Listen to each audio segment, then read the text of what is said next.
Bienvenidos a una nueva edición de Galleta de Campaña en Video Podcast. Ya no tenemos más campaña electoral, pero sigue habiendo movimientos a nivel político.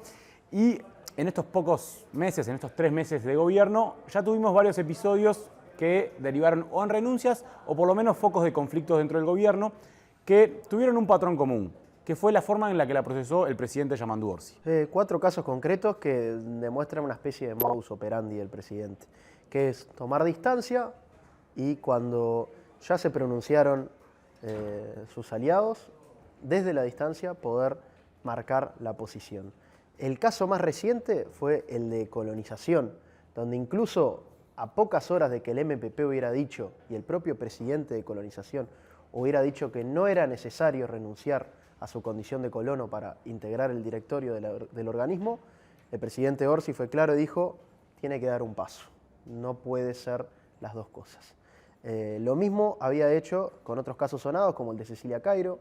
El presidente mantuvo la distancia y bueno, con el paso de los días, se tomó como una semana más o menos, poco menos, le pidió la renuncia a la ministra después de que se supo que había pagado 89 pesos de impuesto a primaria en los últimos 20 años y no había declarado en catastro su casa.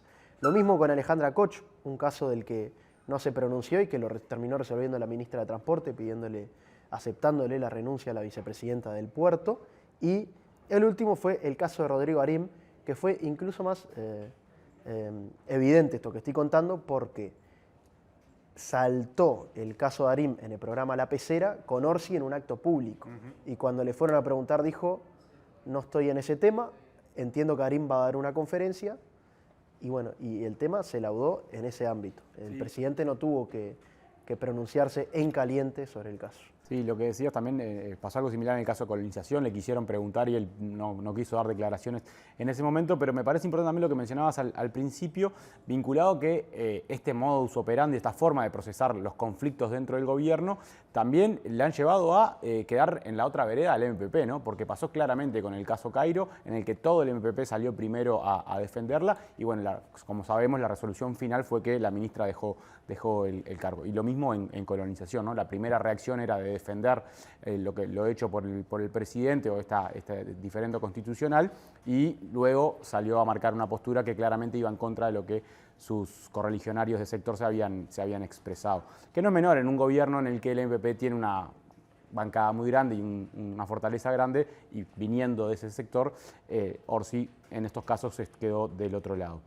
Pero también están pasando cosas en el Parlamento, porque hoy se va a votar la caja de profesionales, un proyecto que hablábamos la semana pasada, es la primera prueba de fuego para el gobierno, porque necesita conseguir las mayorías en la Cámara de Diputados para aprobarlo. Hasta ahora parece que no se van a construir esas mayorías, aunque todavía hay negociaciones, pero también dejó marcado diferencias en la interna del Partido Colorado. Sí, lo hemos dicho varias veces que los colorados tienen 2 grandes sectores y que los 2 grandes sectores tienen posicionamientos propios.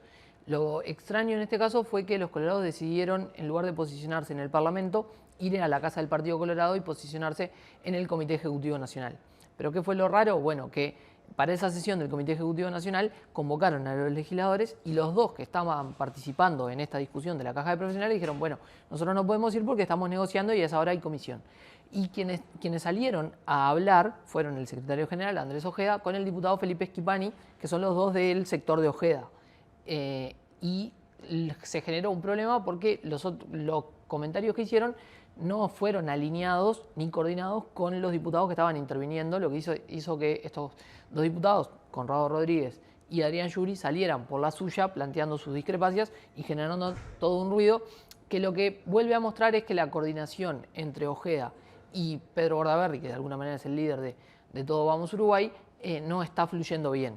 Que hay una intención de que el Partido Colorado se asuma como partido resolviendo cuestiones de unidad, pero que en la interna todavía los diálogos faltan. Sí, claramente deja en evidencia que la correlación de fuerzas en el Parlamento y en el CEN son distintas, ¿no? Porque recordemos que el CEN viene de lo que se votó en la interna en junio, cuando Ojeda fue el ganador de esa interna colorada, y cuando Pedro Bordaberry todavía no estaba en la arena política, ¿no? Después, cuando vamos a las elecciones de octubre y se eligen los parlamentarios, ahí la predominancia de Vamos Uruguay es clara, tiene la gran mayoría de los diputados, e incluso en la comisión de la caja de profesionales, los únicos 2 representantes del Partido Colorado son de Vamos Uruguay. Entonces, el sector de Ojeda no tenía esa representación.